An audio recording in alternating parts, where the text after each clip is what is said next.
All right. So yeah, good after or good evening again, everybody. I'm so not used to doing evening programs anymore. But my name is Kaylee Hayakawa, she and they pronouns. I am a violence prevention coordinator at the UC Irvine Care Office. The UCI CARE office provides confidential support services to those in our community who have been impacted by different forms of harm-based personal violence. So things like sexual assault, relationship violence, stalking, and sexual harassment. We also offer a lot of different programming and educational opportunities such as these to really start conversations on our campus that will ultimately result in transformative change. Our ultimate goal is to end these forms of violence from continuing to occur so that hopefully one day we put ourselves out of business. And so that's a little bit about me. That's a little bit about CARE. The panel today, we have three wonderful folks joining us, and we're really going to engage in an intentional conversation around the intersections of race and ethnic identity, cultural identity, gender, as well as power-based personal violence, and more specifically, sexual violence. Although Asian Americans and Pacific Islanders are some of the fastest growing racial groups in the US, there aren't a lot of spaces where these kinds of conversations are being had, even at AAPI majority institutions like UC Irvine. And so I'm really excited to bring this and partner with the Asian Mental Health Project, as well as our wonderful panelists. And so speaking of them, I will let Tarm introduce herself as well as the Asian Mental Health Project. All right, thanks so much, Kaylee. Hi, everyone. Welcome. My name is Jennifer Tarm, but everyone calls me Tarm. My pronouns are she, her, they, them. And I'm one of the team members at Asian Mental Health Project as the Director of Partnerships. And Asian Mental Health Project is a nonprofit dedicated to educating and empowering Pan-Asian communities to seek mental health services. And so excited to be in this space with UCI CARE, with the panelists, and just with everyone to be in community today. And so enough about Asian Mental Health Project. I want to know more about the panels, and I bet all of you want to know more about the panels as well. So we'll go ahead and have the panelists introduce themselves.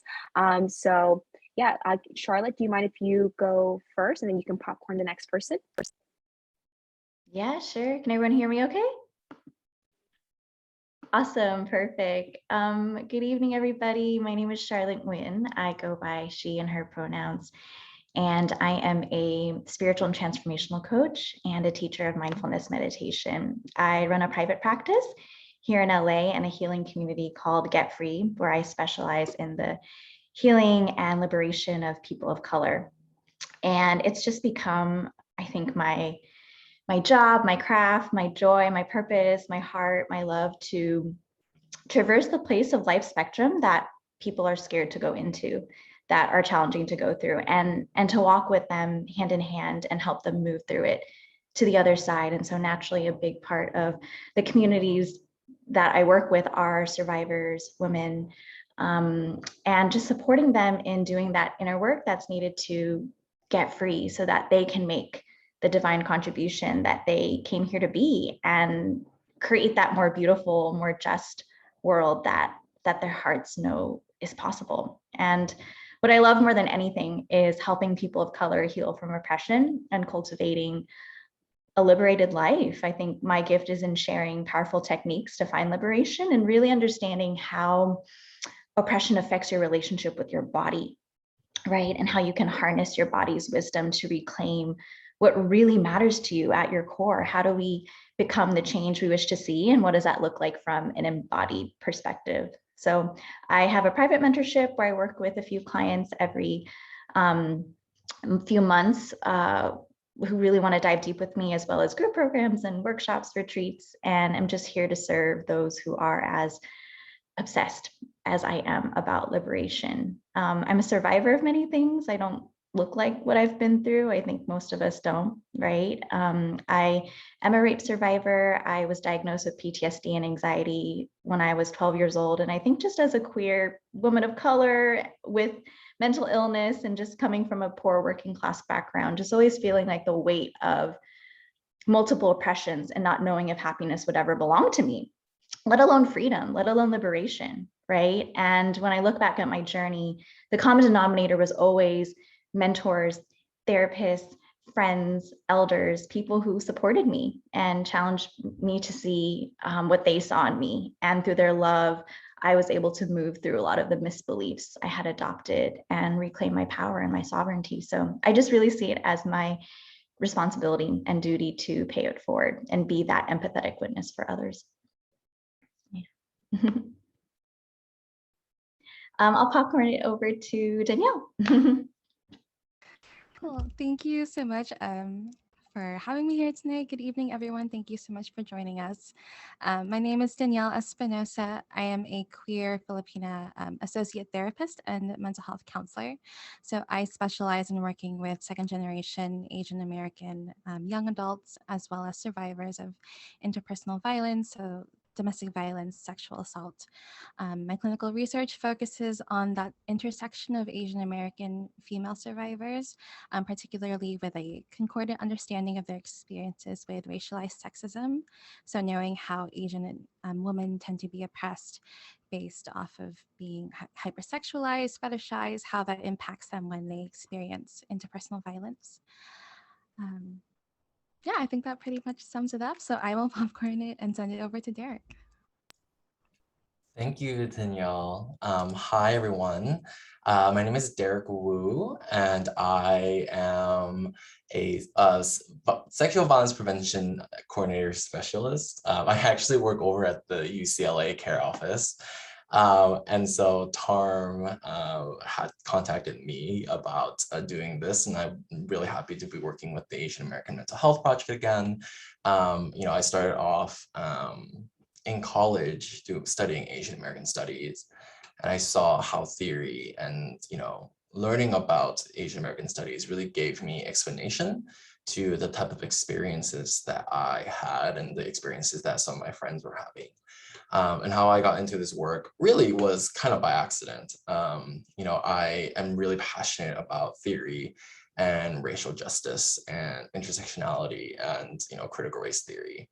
And the way I got to practice that in a way that I got to be able to be involved with social justice was through sexual violence prevention. So I actually started off as a volunteer, simply as a volunteer at the UC Riverside CARE office. So we're really connected here to the different CARE offices in SoCal. But I started off as a volunteer at the UC Riverside CARE office. And I've been doing it ever since. And so since undergrad, I got my master's at UCLA in education. And I'm continuing doing this work now. So yeah, and my pronouns are he and his. So yeah. All right. Thanks so much, everyone, for introducing yourselves. And again, just thank you so much for being here and being a part of, of this discussion and just dedicating time out of your day to be here and to be in community with one another, with the political climate, with what has been going on with the news recently. So there's just a lot that's in the air, and also with this conversation today, it can also feel heavy as well.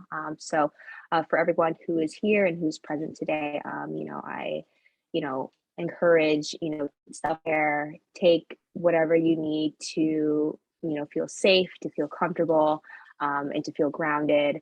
And if there is anything that we can assist, that Kaylee and I can assist with, please feel free to message us. It could be public, or you can just personally personally message us as well on Zoom as well. And so so I did want to put that out there as well. So thank you for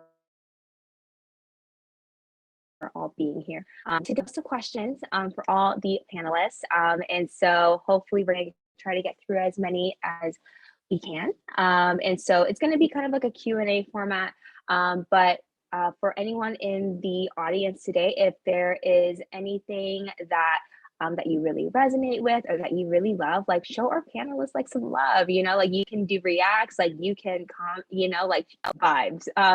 So feel free to do that in the chat as well. And also if you have any questions at all, feel free to also leave that in the chat we're going to try our very best to hopefully leave some time for folks to get some of their own questions answered as well.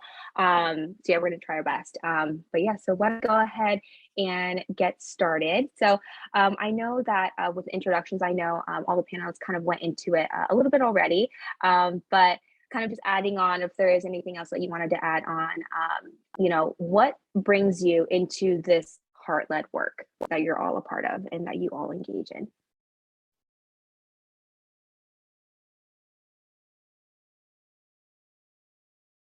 I guess I can jump the gun and start since I know my intro was a little brief. So like Charlotte had so very especially shared, I am a survivor myself in many forms. And whether that's like catcalling, being stopped by old white men and asking, oh, where are you from? No, where are you really from? Being called like maganda, being told, oh, my wife is Asian, all of these like racial microaggressions. And similarly, also had experienced my own mental illness, trauma from all of these microaggressions and macroaggressions. And I realized that I never had the language to put what I was experiencing into words. I wasn't raised in a culture or in a family that recognized mental illness, trauma. There was a lot of rape culture that was internalized, the victim blaming.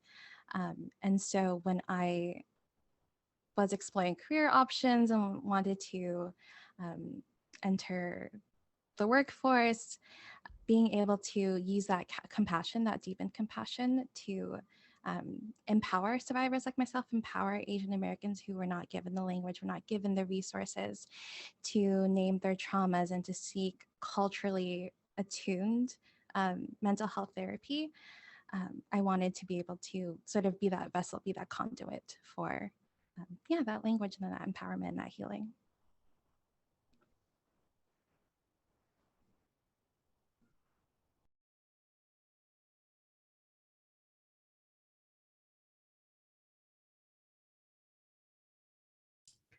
I'll follow up with Danielle's experience, with a similar experience, right?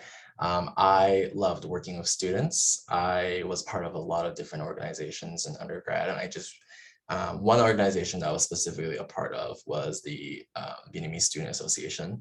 I am not Vietnamese. I just joined just because, but there, you know, I really saw a lot of different interactions that were going on. Right, I saw a lot of intergenerational trauma. I saw a lot of, you know, dynamics that were happening between people that I thought, you know, could improve in terms of, you know, healthy relationships and all that stuff. And I think that had really inspired me to go into student affairs and really want to work in higher ed and work with students.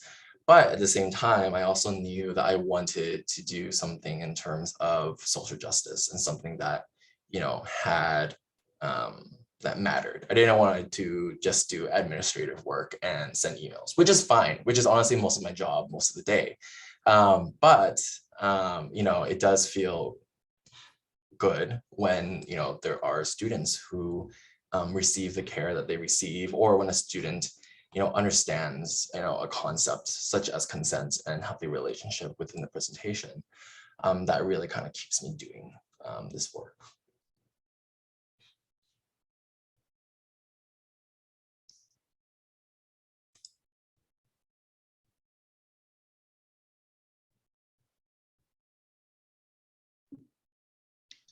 I think I possibly answered that already in my intro.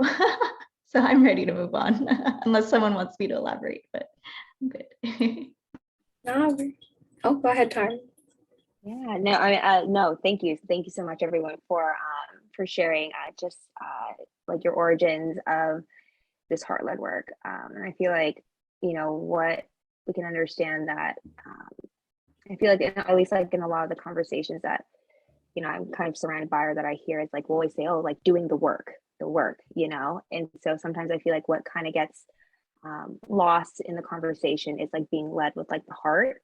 And so, and for like everyone who is, you know, in this space, whether you are a part of this work, you know, I hope that it is like heart-led and is continued to be heart-led, because especially since, as we can probably understand, that it can be emotional, it can be heavy, but I feel like as long as like stay aligned with like our values and stay aligned with like the things that we love, like it will continue to push us forward, and to give us like the energy and like the power that we need.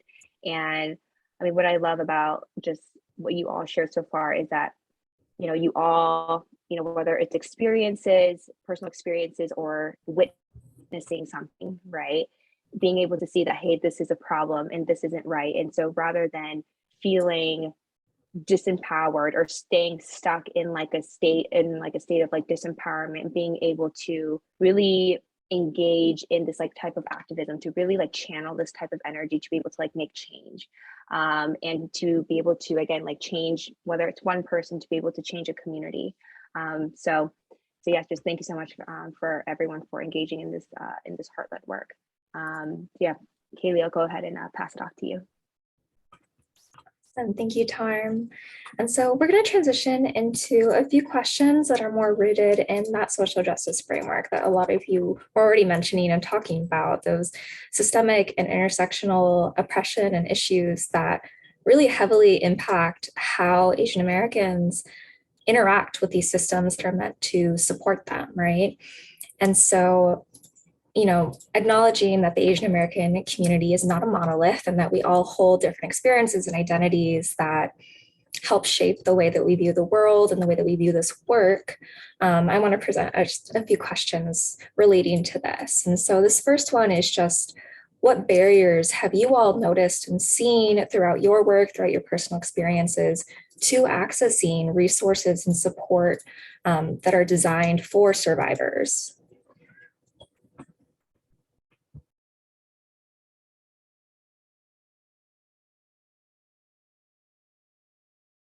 Where do we This is going to be the start? most polite panel, and no one's going to want to speak over each other. I just wanted to point that out. It's very Asian of us.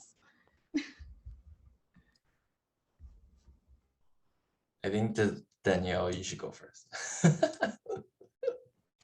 That's so polite of you. Well, thanks, Derek. Now that I made that joke, like my brain just blanked out. But what first comes to mind, of course, being a mental health therapist, is that, I mean, 75% of therapists are white. The field is predominantly white, and yeah, predominantly white. There aren't as many therapists of color, unfortunately.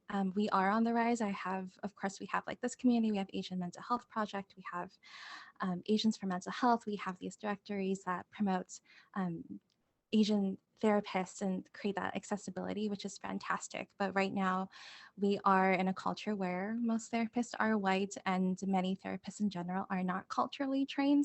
So they may be trauma trained, they may be trauma informed, but may not understand the how Asian American culture needs to be addressed and integrated into the therapeutic work. And on that note of like Asian American culture and how that relates to barriers, I think of the way that shame is so prevalent in Asian American culture. And I mean, sexual trauma, interpersonal trauma is so rooted in shame, whether that's because people have blamed you for the trauma that you experienced, like your dress was too short, or you didn't fight back hard enough, why were you drinking? And so just that layer of shame that not only like prevents us from seeking mental health resources, it also prevents us from acknowledging the trauma because we think it's our fault. And therefore we're not going to talk about it. We're not going to reach out. We're not going to seek mental health support. Yeah, I think that gets the ball rolling. So Charlotte, Derek, please jump in.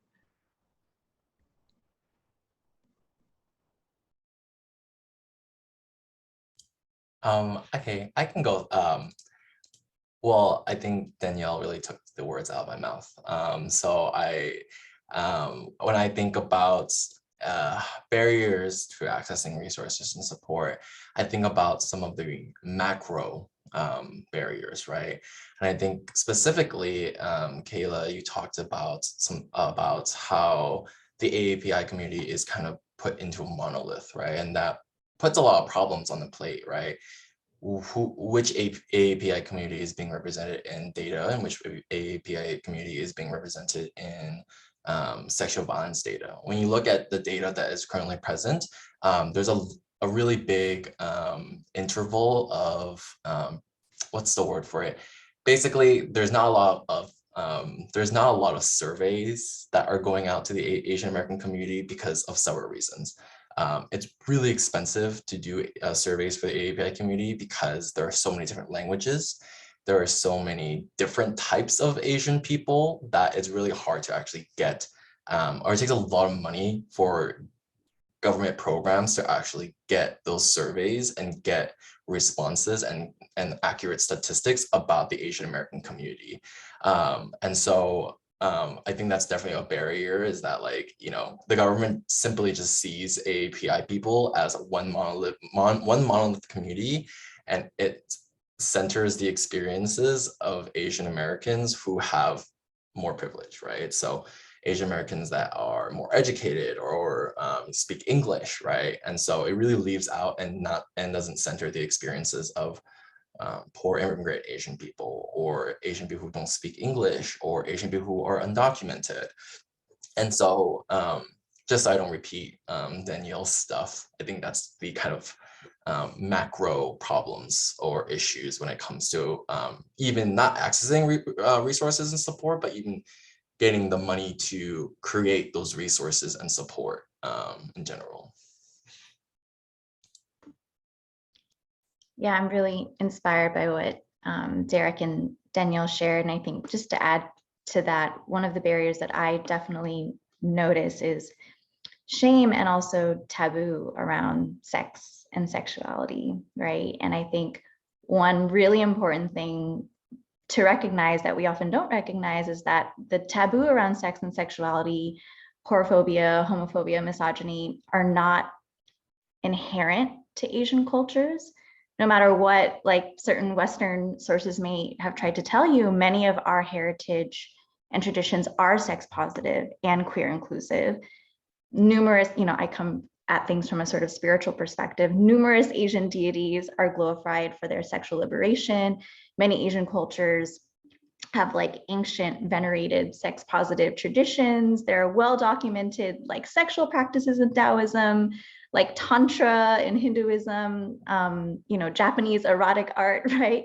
And which I encourage everyone to Google, you know, after this panel. But when you look at it from a pre-colonial lens, Asian API heritages have actually always been sex positive. And unfortunately, our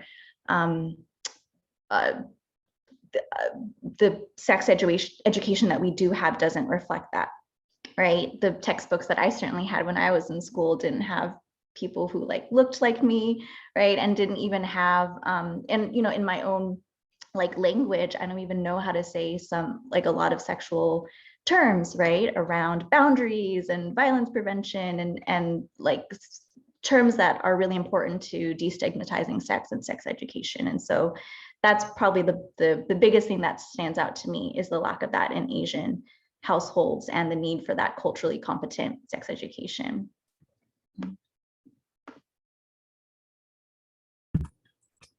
A huge thank you to all three of you, because I feel like you brought up such depth to these barriers, right? And pointing out that a lot of the stereotypes that I think many advocates and violence preventionists are kind of trained on when we're looking at barriers for Asian Americans, again, treat them as a monolith, treat it as these things are inherently ingrained, like shame and sex being taboo, like specifically into all of these cultures. And so that's the default mode that a lot of folks approach Asian Americans, especially Asian American women, with.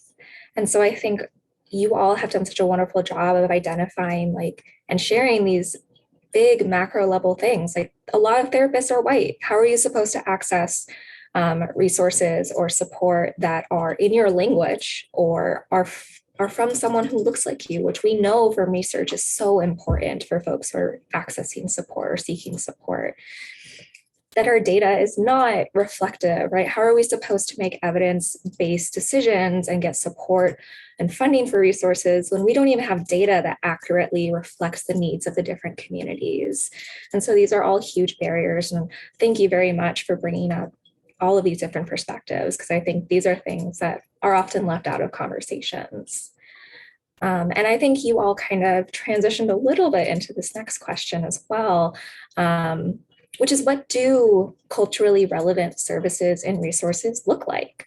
How do we have culturally relevant services and not treating Asian Americans as a monolith? So whoever wants to start tackling that one.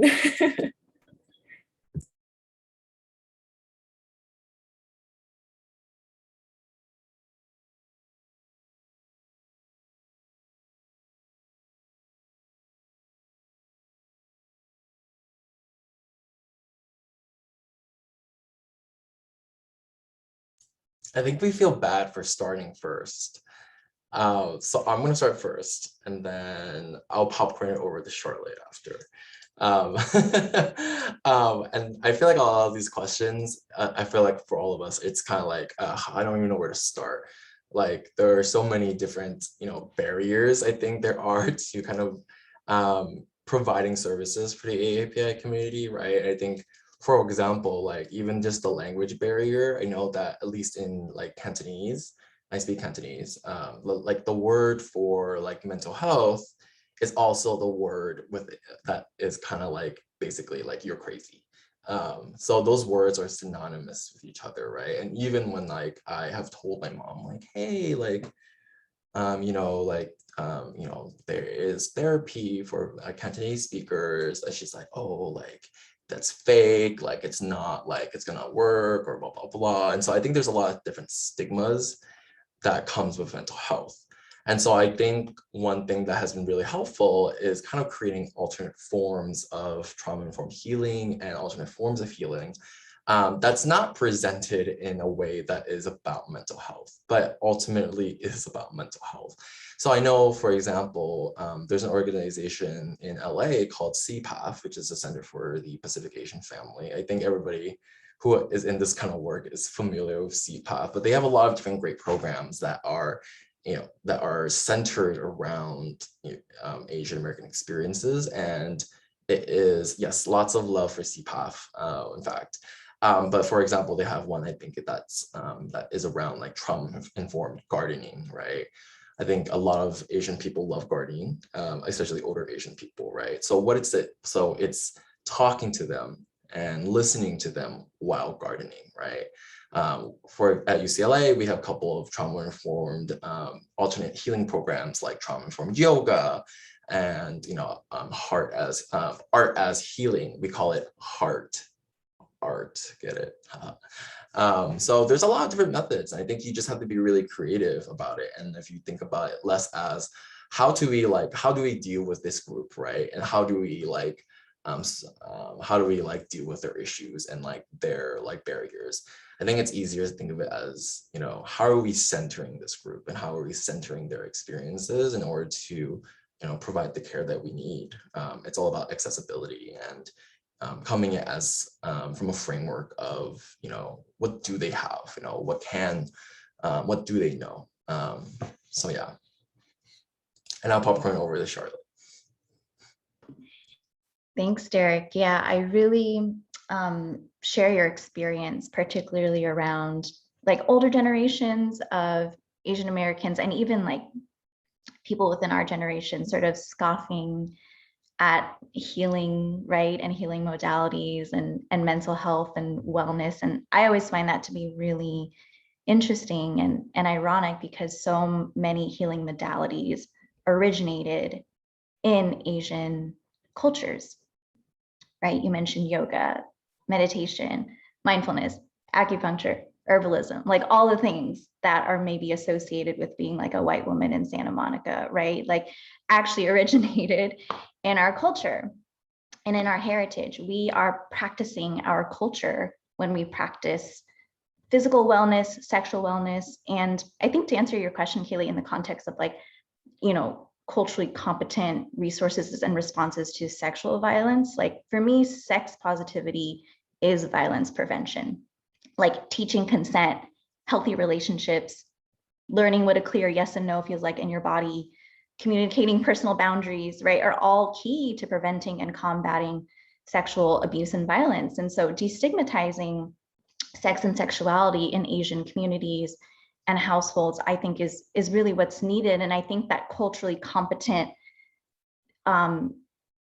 sex education isn't actually something we need to create, at least from scratch. Again, we just get to go back to our ancestry and our heritage, relearn and reclaim the teachings around health, liberation, wellness that already exist and has existed since time immemorial, right? And make it our own. I would love to see sex education textbooks and like healthy relationship textbooks with like the Kama Sutra in it, right? And like shunga, Japanese erotic art, right? I mean, Taoist like sexual practices, right? We don't have to invent it. We just get to reclaim it, you know, and make it our own, include the science and the STDs and like, obviously, right? Online dating, whatever. But sexual wellness is our culture, right? So, yeah. Yeah, thank you for what the rest of the panelists have shared. I guess just taking it from the mental health therapist perspective, again, 75% of therapists are white. Many of them are not adequately trained to address and integrate cultural awareness, regardless of whether that's like Asian Americans or Black Americans. And so needing one more Asian therapist in this field from every subgroup would be fantastic. It's so comforting to have a therapist in front of you who looks like you, and like raise your hand if you've ever been traumatized by white therapists, because like all my hands would be up and my feet. And so more culturally attuned training programs for therapists, more textbooks. All of these therapy books that you see behind me are written by white people, unfortunately, and don't integrate the cultural nuance of people of color.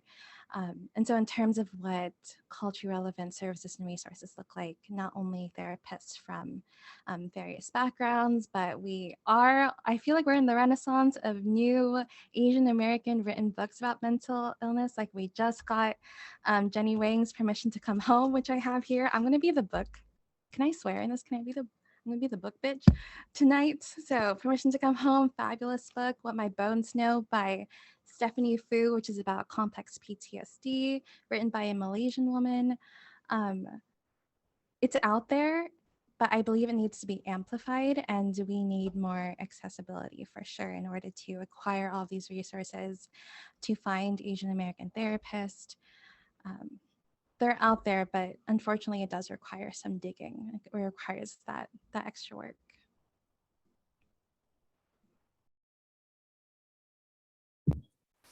Thank you all so much. I'm hearing a lot of different things that are so important, like meeting communities really where they're at, right? And really understanding the community that you are trying to serve. And I think to your point, Derek, like understanding too that you're not going to hit every single Asian American demographic with a single program, right?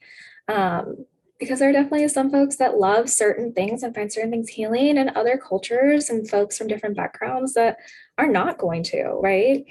And so I think part of it is really understanding what that community that you're trying to reach needs and wants.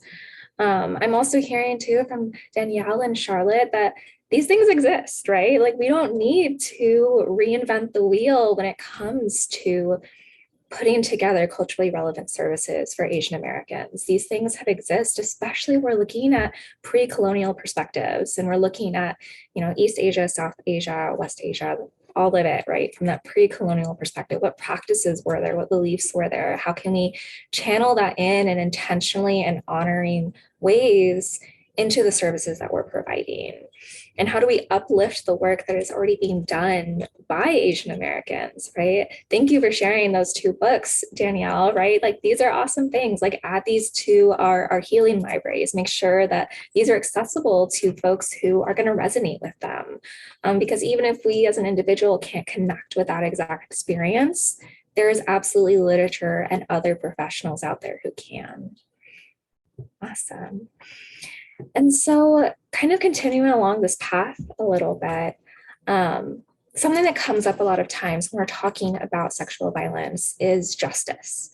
And oftentimes justice is framed from the perspective of the criminal justice system and going through the courts, working with police officers and law enforcement, which obviously I'm sure most of the folks in this space know is not always the thing that feels most healing, or even really what justice means for an individual. And so I want to ask all of you, like, what does justice mean, either to you like personally, to those in your community, and what different forms can it really take outside of this criminal justice system?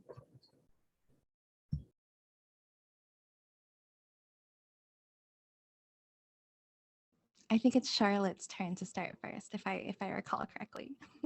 Is it? Okay, cool.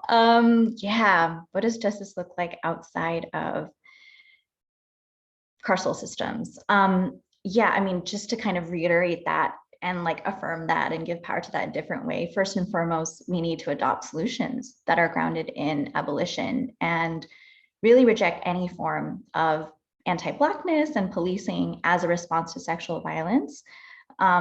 We know law enforcement has not and will not keep us safe. And as it stands right now, and this is like very painful for me to say, nothing is going to change about white supremacy and misogyny within the system that we are currently in. Violence will continue because the security apparatus of this nation does not actually take the threat seriously. It doesn't take sexual violence seriously because it is itself a tool of violence. You know, every town, every city in the United States of America has a backlog of rape kits, right? Probably, you know, every year, I think it's like thousands and thousands. Who is responsible for those? Law enforcement. Law enforcement are also the same people who murdered Breonna Taylor and Christian Hall for having a mental health crisis, right? Sexual abuse by law enforcement has been well documented. The very people that we report sexual violence to and domestic abuse and relationship abuse to and depend on to keep us safe are the very people who are like evicting poor Asian elders in Chinatown right now, right? So survivors' lives won't ever matter until Black lives matter. Certainly Asian lives won't ever matter until Black lives matter. And so we have to be bold and courageous enough, I think, to say that we can and must create safety without the police and incarceration, and really follow the leadership of Black communities in that fight. Mm-hmm.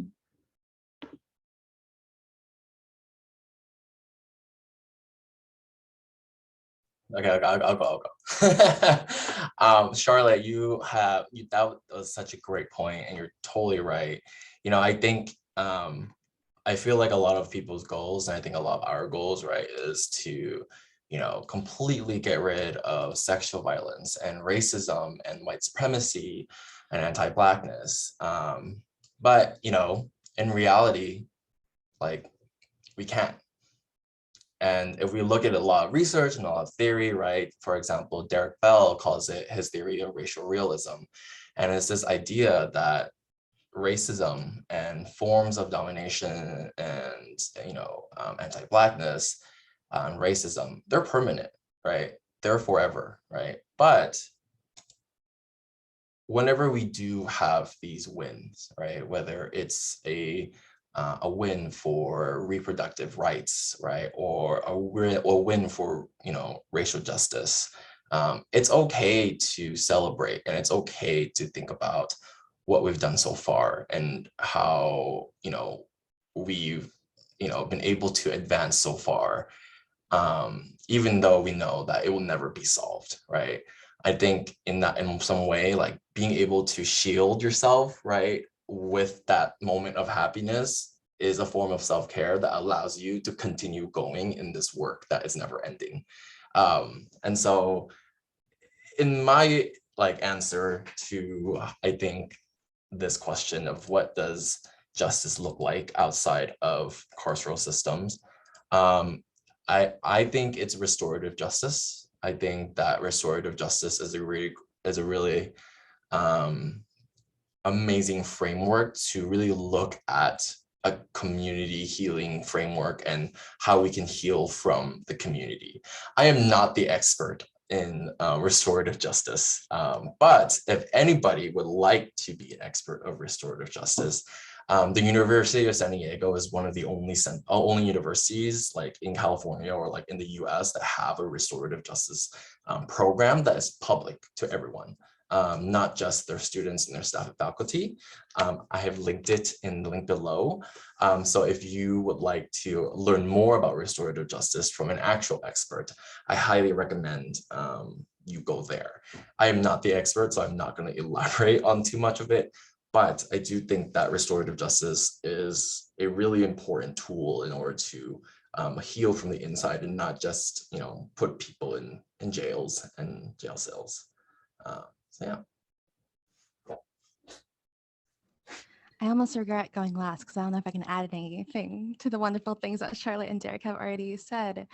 I guess to just expand, I think justice is dismantling these hegemonic white supremacy, misogynistic, patriarchal culture, and whether that means, acknowledging the humanity of ethnic minorities, because, and to steal a quote from one of my favorite authors, it's easier to harm someone when they are something. And so to acknowledge the humanity of Asian Americans, of Asian American Pacific Islanders, of Black Americans, Latino Americans, Indigenous populations, I know that sounds impossible given where we are currently. It can instill like a sense of like hopelessness to think that we need to dismantle these centuries long oppressive structures. And kind of expanding on what Derek shared, I think back to a concept from Black psychology called radical hope, which is just the idea that acknowledging that we can do something, whether that's panels like these, going out and protesting, the small wins that Derek had mentioned, like when we get like those small victories, believing that those victories exist and that they are possible is enough. It's enough to believe that change is possible, because what the oppressor needs us to believe is that it's not possible. So we do nothing about it and they can continue oppressing us. So even just the radical hope that change can happen is so powerful and so healing. And that can feel like justice, I believe. And I encourage our community to get angry, because when you're angry, that means something's wrong and you demand better for yourself. You demand change. So that radical hope, that anger for justice, I think it can be powerful.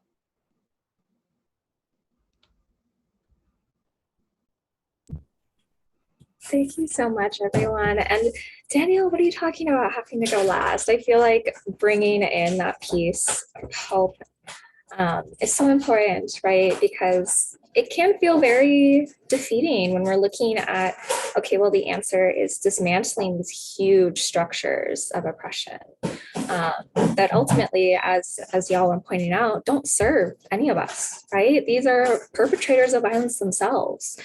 But we need to find hope in those little wins, right? Derek, thank you all also as well for sharing these resources in the chat. I hope that these are helpful for the folks who are in attendance and that you're able to kind of jot some of them down. I know that I am opening links as they come up to reference later. But I also wanted to point out that a lot of you were mentioning folks from other communities, right? From the Black community, African American community, from Indigenous communities whose liberation and whose sense of justice is inherently intertwined with that of Asian Americans, right? Restorative justice practices are very much so rooted in Indigenous practices for justice and how you have somebody who has perpetrated harm, but still is going to be part of your community. And so how do you reconcile that and create healing and justice for everybody involved, right? Including the person who perpetrated. How do you have them be a productive member of your community after that happens? And so I love that you're bringing in all of these different perspectives, because they're so important. And it's so important for us to acknowledge that our liberation and our freedom is tied to the liberation and freedom of other BIPOC folks. And so I want to thank you all. I'm going to pass it to Tarm to continue facilitating this discussion. All right, thanks, Kaylee. So we'll go ahead, and this will probably be the last question, at least like from our end, and then the remainder of the time, we'll open it to the public if anyone has any other questions, and also just like some shameless plugs with any community gatherings or events. But really, just like from this discussion, there has been like one quote that has really been staying in my mind, or like sticking with my mind, and it's from Grace Lee Boggs, huge inspiration, and the quote is, the only way to survive is if we take care of each other. And especially in a community where we cannot depend on the government, we cannot rely on the government, we cannot rely on the police system. We really have to engage in that community care, and really changing the way how healing is approached, and really, again, like reclaiming what healing looks like for communities. And so, and I feel like in terms of part of the experience within working with survivors, or being in relations with survivors, helplessness is a feeling that can occur. And so how do we shift feelings of helplessness into feelings of hopelessness? And so that's like a part one question, but also another piece of it is, how do we shift kind of like everyday people, like folks who aren't necessarily in the mental health field, folks who aren't necessarily in the community organizing field, just like kind of like your everyday average people, who are still a part of the community and who can really make a difference. And how can we shift that, right? Like from like a helplessness to a sense of hope, to be able to give that support to survivors, that respect, the love that they deserve, and the justice that they deserve as well.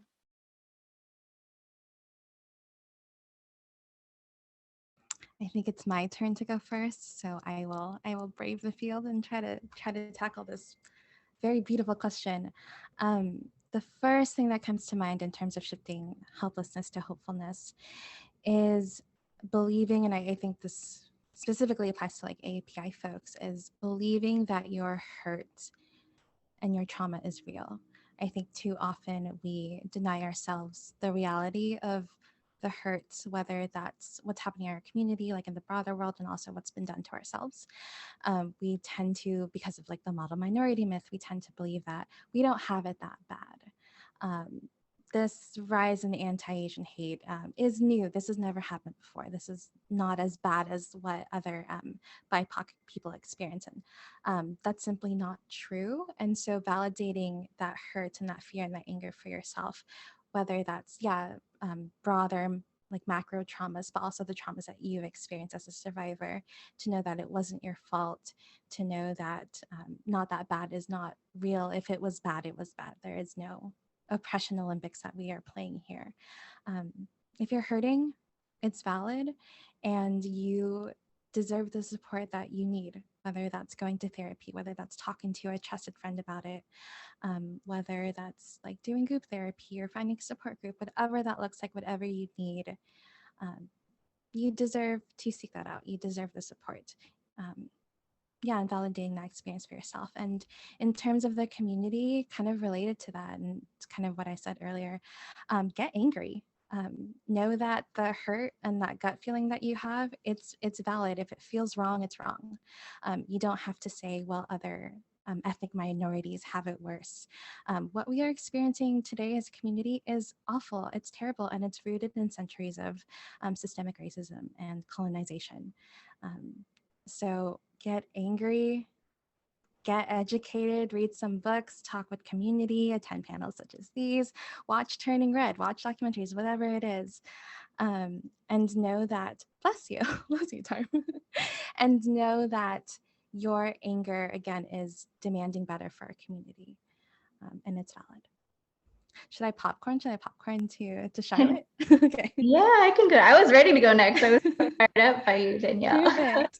Yeah, I think like when I think about hope and like the energy and like inertia that is required to have hope in times like this, I really try to experiment with what would it be like to get outlandish about the care that you give yourself, right? Something I try to remind myself, and certainly like the clients that I serve, is your care for yourself has to be as serious as the violence and the trauma that's been done to you. Right. And so often, like, I think it's great that we're normalizing therapy, like get a therapist, right? Like that's, yes, absolutely, totally. And like, what if that was just the bare minimum, right, of care that you have for yourself? What if you also had a healer and an acupuncturist? And what if you also like meditated and journaled and you did that more than you worked, right? Like how can we get outrageous around the care and the healing that we give ourselves? What would it be like to care for yourself to the point where it feels selfish, where it feels arrogant, where it feels like hubris, where it feels like it would just like anger the gods, right? Just like, wow, this is too much, And I think for me, something that I always really envision when I think about the future of healing and wellness and mental health is like, what if, I as a coach could like collaborate with Danielle to support a patient, right? Where like we look at things holistically and see like, okay, where are the gaps in the kind of care that like our patient is getting, right? Are they covered spiritually? Are they covered mentally? Are they covered like nutritionally? Are they covered mentally and psychologically, right? So that's just really my invitation, because when you think about systemic oppression, it is a ritualized phenomenon, meaning it's regular, it's every day, and it's consistent. And so your care for yourself also has to be ritualized in that way. It's like, when you think about like oppression, it's just like, oh my God, every day, again, another thing and another thing. How can we respond using care and healing and wellness in that same sort of energy, right? And so, it's got to be every day. It's got to be something, something every day that you do that would just anger white supremacy, that would just be a big fuck you, to oppression, so get outlandish about your care for yourself. I think, Charlotte, I'm gonna like bring your point back in just a second, but doing this work is not always easy. I kind of have to admit, I've been there where I'm burnt out. I'm like, why am I have a master's and I'm getting paid like, again, excuse my language, jack shit. Like, I don't know how much you're getting paid, Kayla, but but I'm like, I'm like, F this, I don't want to do this work anymore. Like, I want to go into tech, or I want to make lots of money, blah, blah, blah. And it's hard. It's to live in a world that's capitalistic driven. Obviously, I want to support my family, my mom, my dad, right? And so I think that when it comes to when that moment happens, right? Like, I think I have two reminders. Well, first, they won't accept me. Nobody wants to give me a job. No one at Apple wants to give me a job. So, but the second thing is this idea that, again, Charlotte has mentioned, is that self-care is really, really important, especially in this work. And again, we say this work, right? But it doesn't have to be sexual violence work, right? Even working in student affairs, working as a therapist, working as a social worker, all of these things are very labor intensive in terms of emotions and helping people. That self-care is really important so you don't burn out and you don't become a jaded, sad student affairs professional that we've all known in college. We know them. They're the director of some program and they've been the director for 10 years. Or 20 years or something like that. And you're like, you need to leave. But self-care is really important, right? And I think that there's been a lot of co-opting of self-care, right? I'm gonna put my face mask on. I'm doing a self-care day, so I'm gonna go to the Louis Vuitton store, right? But self-care, if we frame it in the words of the very famous Audre Lorde, caring for myself is not self-indulgence. It is self-preservation, and that is an act of political warfare, right? Because that's what people, and that's what white supremacy wants, right? They want you to break, and they want you to feel so exhausted that you can't continue anymore. And that defeats the whole purpose of social justice, right? The whole point is you got to keep going even when you're tired. And and so just like Charlotte said, right? It needs to be a, core value of yourself to practice self-care. And that sometimes may not be the things you like to do. It may look like going to the gym every single day so you can be active. And I know that sounds very corny, but it actually works. Going to the gym, it actually does create endorphins. I have been in the gym in like 2 months, and I can tell my mood is not as great. But it's things that you don't want to do, right? Eating healthy, right? Giving your body the nutritions that it needs, going to therapy. It's all the things that we don't necessarily want to do, but it helps you preserve yourself and it helps you preserve your own mental health so that you can keep fighting the fight. And that's all I have to say about that. Right. Thanks so much, everyone. Yeah, I mean, thank you so much for sharing all of your thoughts and perspectives. And really the theme that I was getting from everyone is like this like deep form of like radical love, this like deep compassion, like to the core, self-love, community care. And so I hope that we can all be able to take these golden nuggets, from our panelists and to either engage with it in our own lives personally or share that education or to share that love with other people so that we can also continue to support survivors, to continue being in the fight, to ground ourselves, to re-energize, to preserve, because we are all deserving of it. There's no doubt about that. So I do know that we are a little bit over time, so I just want to thank the panelists. But I just wanted to, would the panelists be okay if maybe there's like 1 or 2 questions from the audience? Yeah, okay, wonderful. So if anyone in the audience has a question, you can either type it in the chat or you can raise your hand so we can like hear your voice as well. Let us know.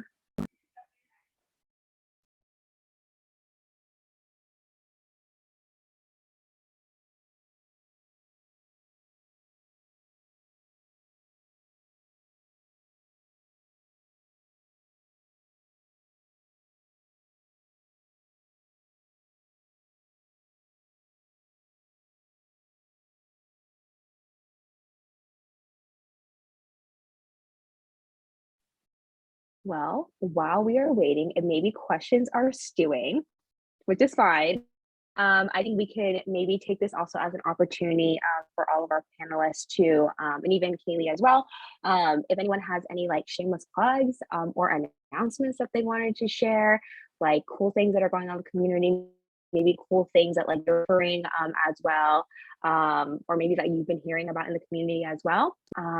Yeah, this would be a great time to do that. Well, in case anyone is thinking of the questions.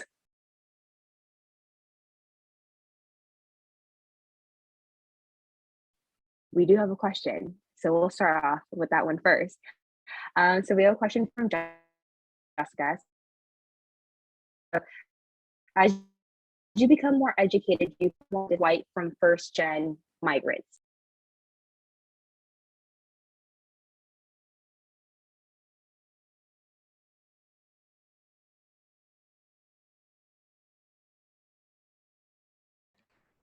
I can dive in. This is something that comes a lot both in my own work and also with clients.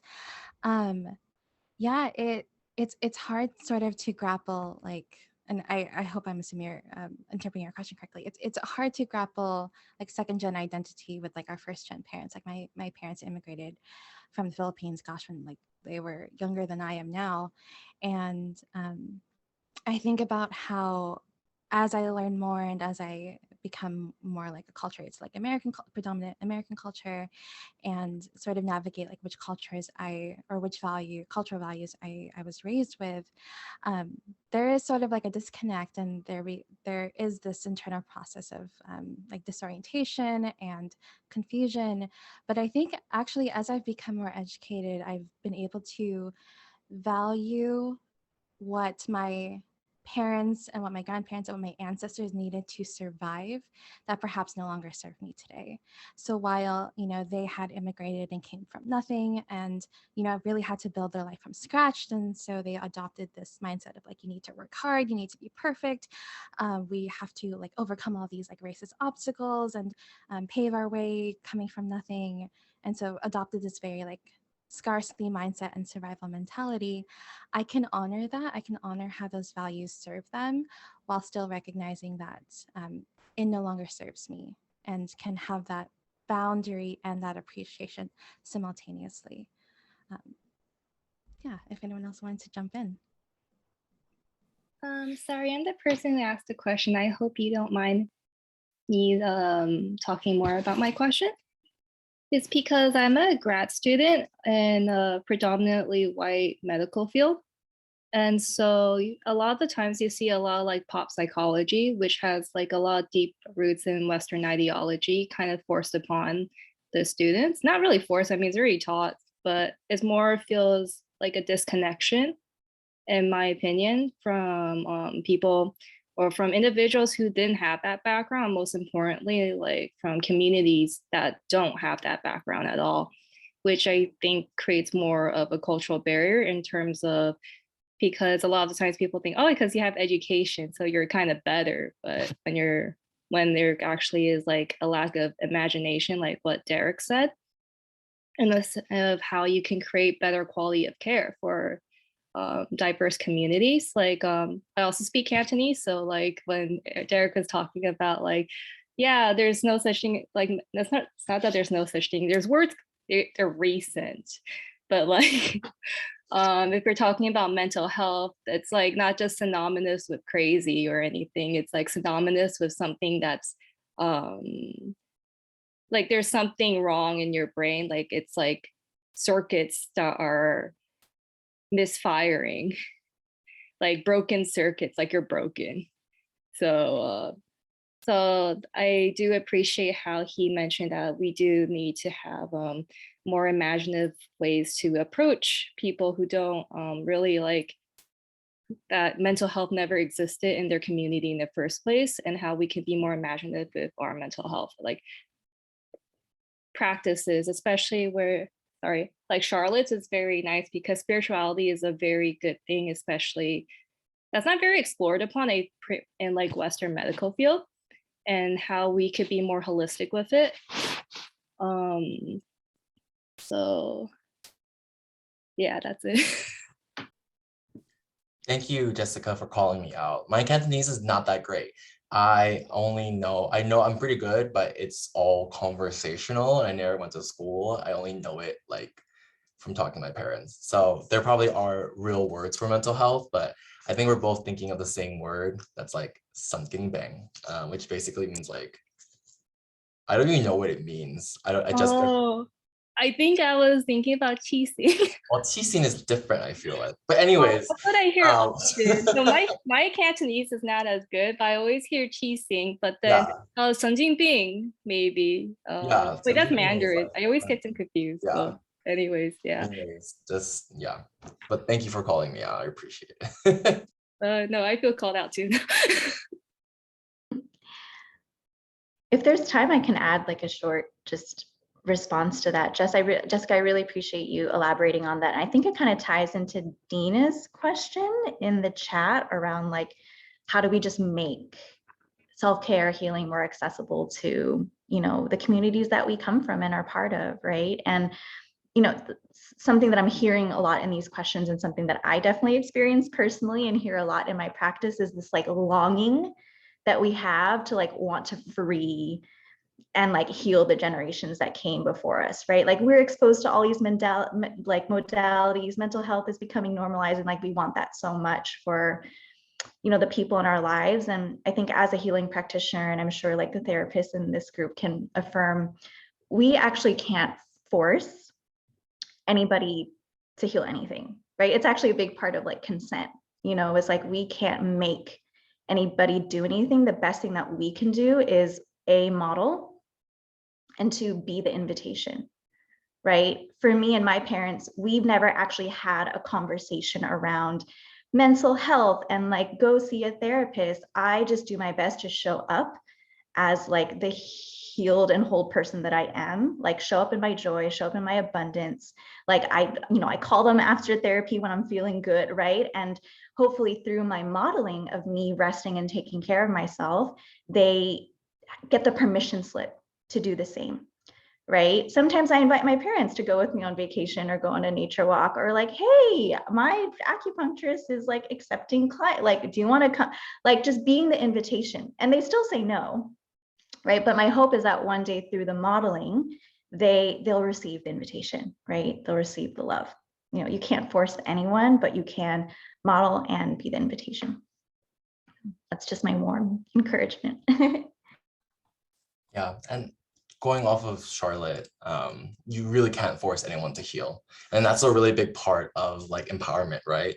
You provide the resources and you provide the modeling, but you let them choose what they want to do. And at the end of the day, like you can't force anyone to heal and you can't force anyone to, you know, take a vacation. But I do. So I always force my parents to take a vacation with me. The way I do it is I literally just go, hey mom, like next week we're going to go to, you know, the arboretum. So don't work that day. And so and they don't have a real job right now. So like they can take time off, but that's just me. And like, that's just my very specific situations that my parents actually kind of listen to me. And I also just realized like, I always feel really guilty sometimes whenever I actually do take care of myself, right? Whether it's buying stuff or going on vacation or whatever. But I think for me, at least, I realized that like what my parents want the most is really just for me to be happy and to spend time with me. And that's why I take vacations with them. And then I pay for them too. So then like they obviously agree and I say I pay for them. Yeah. All right, so I'll go ahead and chime in here because I just want to be respectful of everyone's time and the panelists' time. And so just really quickly, again, if any of panelists, if any of you had any like plugs or any community announcements, yeah, this would be a wonderful time to do so. I wanted to give you all the platform for that as well too. Yeah, just really quickly, would love to stay in touch with everybody here. Thank you so much for being here and for showing up for yourselves and just for having the courage, right, to be here. I have like a little free guided meditation for everybody. It's just like a little guided practice on metta or self-compassion. And there's my website and, you know, my Instagram and email. If there's anything that, you know, surfaced for you from today's conversation, I would love to hear from you and stay in touch. Yeah. Yeah, and that's a little link for the guided meditation. You can like download it, put it in your, you know, phone or something and just listen to it wherever you go. Yeah. I have a quick plug that I'll also drop in the chat, shameless plug. A colleague and I will be starting a storytelling group for AAPI young adults. So it's formatted, it's 8 weeks, and we will be exploring Asian identity, Asian values through the method of like storytelling and writing. I'm also like a published writer, published poet. So this is all of my loves combined together. So if you know anyone who'd be interested in participating in a group to explore, to learn more about yourself and be supported by fellow Asian Americans, the link is in the chat. I unfortunately do not have or websites or guided meditations, but if anybody's hiring at Apple, let me know. No, I'm kidding. But I really don't have anything. But yeah, but I will actually be resources. So Thank you. Thank you, everyone. And just really quickly for Asian Mental Health Project, we currently have a fundraiser that is going on. I'll go ahead and put the link in here. So if you would like to support Asian Mental Health Project, there is a less than 1 minute survey that you can fill out, and then a company will be donating $5 on behalf of the completed survey. It's just 5 questions, or you can make a personal donation and they will also match as well. So that's a little plug for us. And so Kaylee, was there anything else that you wanted to close out with by any chance? No, not really. I'm going to be sending out a follow-up to everyone here. I'm going to try and include as much of these links as I can, so that they're all in one place for folks. Brasta, who is one of our advocates at UCI CARE, also highlighted our healing library. This month featured a lot of Asian American focused literature, especially related to healing. I'm going to put the link in the chat, but I will also include that in the email as well. But thank you, everyone, and I'll let you close it out, Tarm. Yeah, so again, just thank you so much for everyone's time today. I know we went a little bit over, but I feel like everyone was really into the discussion, and so everyone ended up staying, which was really wonderful. Usually, like a couple people drop, but that just really shows like how incredible our panelists are, and just sharing the wisdom that they have shared with this group today. So for everyone else who's in this room, please share this education, this like golden nugget with the world and within your own respective communities. Other than that, everyone have a great rest of your week. Please stay grounded, energized, preserve yourselves. And when we meet again is when we meet again. So take care, everyone. Thank you. Thank you, Tarm. Thank you for facilitating. Thank you, Kayla. Thank you, guys. Thank you so much. Thanks, Take care, everyone. Good night. Thanks, everyone.